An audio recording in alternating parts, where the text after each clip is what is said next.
On the report. I don't see any from the board. Maybe Chief, is there anything that you and your senior management team would like to highlight? Thank you, through you, Mr. Chair. Just want to highlight the fact that we, in keeping with what has been done in the past and with region policy, we are recommending that $204,332 be transferred to the service contingency reserve, and that the board's surplus of $89,411 be transferred to the PSB contingency reserve. And as we've already you've already approved the OPVTA reserve transfer, so very thankful and appreciative of the work of the finance unit in being able to do their analysis. There's quite a bit of analysis that's included in the report that outlines the reasons for our surplus. So if there's any questions, we're happy to address those. Chair Kansell. Thank you. And for you, Chair, back to the service. With this amount of money, the 204,332 being transferred in, does that what I'm trying to find is a number. I know we transferred money last year from in 2018 into our 2019. Where would I find in this report the actual total amount of money now in the reserve account? So through you, Mr. Chair, if you referred to Appendix 2, and it has the outstanding balances for all of the reserves for the service, and you'll see that the fund number 534, which is titled Contingency Reserve, has $250,000 situated in that at the current time, and the additional request would, of course, be on top of that. So then we would be somewhere closer to the $500,000 mark once we add that in, yeah, roughly. Correct. Okay, thank you. Member Eek. Thank you, Mr. Chair. Just a comment. We're usually very quick when it comes to financials to certainly hone in when we overspend, but I think it deserves some compliments with respect when we have a reserve being built up from excess financial gain during the year, and I think that's from, I like to think, from prudent spending and control by the staff, and so I'd just like to highlight that at this point. Thank you. Yeah, I'd like to echo those similar comments. You're living within your budget, and you're actually coming up with a surplus at the end of the year, and allocating it for days that it'll be tougher sometimes to meet the budget. So again, congratulations to you, Chief, and to your staff for doing a well job last year. Thank you. Appreciate that. Okay. Seeing no other comments or questions, we have a mover and a seconder. All those in favor? Those opposed? It's carried. Okay, that moves us to item number 3 on the agenda, the Court Security and Prisoner Transport Upload to 2020 approved funding. This is for information to be received. If I could have a mover and seconder to put it on the floor. Moved by Vice Chair Steele, seconded by Member McKendrick. Any discussion on the report? Vice Chair Steele. Thank you, Mr. Chair. Just on page 2, Chief, through you and your staff. So in 2012, we received $912,000. Today, we're receiving a little over $6.6 million. Why did we cover a gap? Obviously, there had to be back in 2012, or was that just what our costs were back then? Through you, Mr. Chair, and I'll do my best to address it, and then Lisa has probably the best history on this, but the agreement was that we would receive $912,333 in 2012, and then every subsequent year from that point forward, it would add another $912,000 to the budget. So it's not that that was remotely covering the costs of what was the actual cost associated with court security. That's just what the agreement was. And now, as you saw from last year, it was $6.8 million, which, again, didn't cover the full costs. And this year is about $175,000 less than what we received last year, and again, does not cover the full cost. Thank you. So in essence, going back to 2012, we covered a lot of that cost before the government stepped in and started giving us money, correct? Correct. So although we're paying more today than we did this time last year, we're still not paying what we were back in 2012 and probably prior. And prior to 2012, we were still responsible for court security, and yet we weren't receiving any funding for that. Okay, thank you. Chair Ganzel? Thank you, Chair, and through you to the service. I note also on page 2, the reference here, that this is a 2.6% reduction. Also note that where this funding, as the chief has indicated, is only 76% of the actual cost of the operation. This reduction, is this because they've changed the way that, I remember we went through a different process of applying for grants? Is this impacted by that applications that we made back in late summer and the fall of last year? And do you see this as a trend, a reduction as a trend?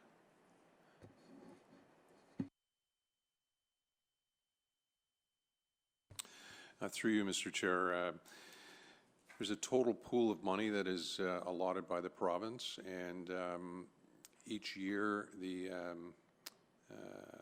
I think it's $175 million, or sorry, $125 million that the Ministry of Solicitor General allots to police services. So this represents our portion of that $125 million. And, you know, in some cases, we've gotten more than other police services. In other cases, we've gotten less. So it's their decision. Because there is a downward slope here since 2018 in reduction in the allocation to us, based on that chart. Okay, thank you. Member Eek? Thank you, Mr. Chair. Further to Chair Ganzel's discussion, with respect to the amount of funding, do we actually, have we been solicited by the province and then indicate back to them what our costs are so that we're being evaluated fairly, shall we say? Through you, Mr. Chair, I'm going to have our Director of Business Services answer that question. So every April, March, April, we submit a report to them based on our actual costs and actual spending. You don't see the report because this is actually a regional grant. It is the only regional grant. The grant is between the region and the province, not between us and the province. I don't know why. It was the only one that's ever been written that way. So what the region sent, we get the form from the region, we complete it with our actual costs, and then we send it back to the region and they submit it because it's their actual agreement. Thank you very much. Yeah, I'm not concerned. I was wanting to make sure that the province was cognizant of the actual charges that we had. So you've answered that. Thank you. Any further questions? I just have one quick question, just regarding this. I know we get 76.5% of the funding. Is there a rationale from the provincial government why they don't give us 100%? Okay. No, I just didn't. Short answer is no. Okay. Well, thanks for that answer. So I'm going to pass this on to my regional friends. This is something that maybe through your chair at the regional council, and even Chair Ganzel could talk to Chair Bradley, is maybe from a municipal perspective, because it is a regional grant that goes through there, that they might try to speak to the province regarding that to get more funding for this, so that we get more than 76.5%. But keeping in mind that it's got to be across the board, across Ontario, so you have to work with the other municipalities. But just something to think about when you're talking to the provincial government about funding. They were nice enough to start in 2012 with the uploading of giving some money back to the local municipalities in terms of covering the court costs. So they're headed in the right direction. We just need them to get them 100% there. Okay. Seeing that there's no further questions, we do have a mover and seconder. I'll call the question. All those in favor of receiving? Those opposed? It's carried. That moves us to the next item on the agenda is the Police Foundation programs. It's an information report. If I could have a mover to get this on the floor and a seconder. Moved by Member Eek, seconded by Member Gibson. Any discussion on the report? Did you want to highlight anything?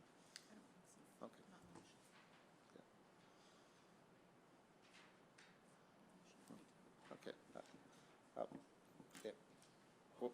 We'll get our executive director just to highlight a couple items, and then if you have any questions. Sure, thank you. Through you, Mr. Chair. Just as a high-level overview, I was asked to, the board was looking for some information about police foundation programs that operate through Canada. I did conduct a survey. I went through the Canadian Association of Police Governors and used their office. And so we sent out a survey to the entire membership across Canada. In addition, I also contacted the Big 12 Police Services Boards as well as the Ontario Association of Police Services Boards, and then made direct contact myself with Calgary, Edmonton, Halifax, Vancouver, and the RCMP. It was a really interesting exercise to go through.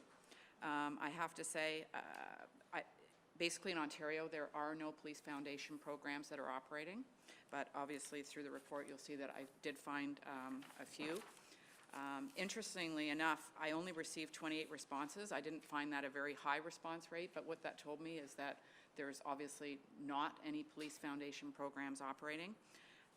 The one, so I don't know if you want me to walk through, but basically with Calgary, well, every Calgary, Vancouver, Halifax, and the RCMP, they all confirmed that their foundation does not fund any capital purchases for the police service or anything within their operating budget, or anything that they would see as being a core policing function. Basically, the foundation existed for crime prevention, for youth education, and those types of program in the community. Calgary was probably, in my opinion, and the opinion of other foundations, a leader in what they have, and the members who did visit Calgary at our last conference and toured that Youth Interactive Center, that was all funded through Police Foundation program. So it was an interesting exercise. The only one that stood out was Edmonton. Edmonton does provide funding for police programs, and I've listed them there, everything from member health and wellness. I found it interesting, they also, the Real-Time Operations Center, they did provide some funding to start up for some IT in there. They also bought a helicopter with some funding through the foundation, but they were a bit of an anomaly through the rest of the country. So, and then I went through, of course, how their foundation operates, their board of directors. They all obviously have policies and procedures in place, and they have full-time staff and so on and so forth that run it. But if there's any questions, I'd be happy to answer them. Okay, I'll open up it to discussion questions. Member Eek? Thank you, Mr. Chair. In the absence of Member Gale, I think the initial question with respect to the generation of this report was the question, all of us around the table, whether or not we should be out soliciting funds that could be used in capital programs that perhaps were deemed difficult to fund within our community, and whether or not that occurred in other areas. And certainly we were concerned of conflict of interest and a host of questions. So I thank the executive director for this report. I think it's clear that that's not the case in the response she has from across Canada. So I appreciate the report. Thank you. Chair Ganzel? Thank you. I note the comments from Member Eek. In going through the report, which I had a chance to review prior to the meeting here, what sticks out in this is there is no Ontario Police Service, and you know, you look at Toronto being one of the largest police services in the country outside of the RCMP. They're absent from this. We have Calgary and Edmonton, both Alberta, very large police service, Vancouver, very large. The more interesting one is the RCMP one, which has been around since 1994, which is a considerable amount of time, which basically seems to be raising money for a lot of the, what I call the, sort of the merchandising arm of the service. But I think, and I'm not sure I would be in agreement to actually create such a thing, but if we did, I would agree it should not be being channeled back into operations. If you look at what other services have done, maybe save and except Edmonton, it's for community-type based funding. So some of the youth programs that we've been involved in, some of the hockey tournaments or basketball tournaments, things of that nature, I would see if we ever had such a foundation, that's what its focus would be. And it would take it away from being operational focus, or basically what I call localizing, putting logos on trucks, helicopters, police cars, et cetera, which I don't think is appropriate at all. Thank you. Okay, thank you. I can ask, Chief, did you have any comments on the report? Through you, Mr. Chair, a very well-researched report, and it's interesting that there are none in Ontario. And I think what sets Ontario apart are the adequacy standards that a lot of the other provinces don't have within their Police Services Act. This is something that we would certainly welcome if there was, and again, all of these seem to be driven from outside of the police service. They're driven by the community. If the community was so inclined to want to implement a police foundation here in Niagara, that's something that we would certainly welcome to fund initiatives, to enhance opportunities for youth in our community, something along those lines. We would certainly entertain that in a heartbeat. Okay, so we'll leave it sort of open-ended right now in terms, it's an information report, and I agree with you. If it does come from the public, you just want to make sure you're not, when you're raising funds, you're not doing it competitively against someone else, taking funds away from them for the same sort of programs. So we want to always be working together. So I appreciate your comments there, that you're willing to look at that and work with organizations for the betterment of Niagara. Okay, seeing no further questions or comments, I'll call the question. All those in favor of receiving? Those opposed? It's carried. That brings us to other business. Do members have any other business in our committee today? No, seeing none. That's going to move us to our next meeting is scheduled Thursday, March 12th, 2020. Niagara Regional Police Service Headquarters here in Community Room on the first floor. And I'll take a motion to adjourn. Do I need one? We don't need one. Okay, we don't need a motion to adjourn, so I guess we're adjourned. Just letting you know, the next scheduled meeting for today is scheduled at 10 o'clock. It's the, okay, they're confidential meetings that are scheduled for later today. Thank you. That's it.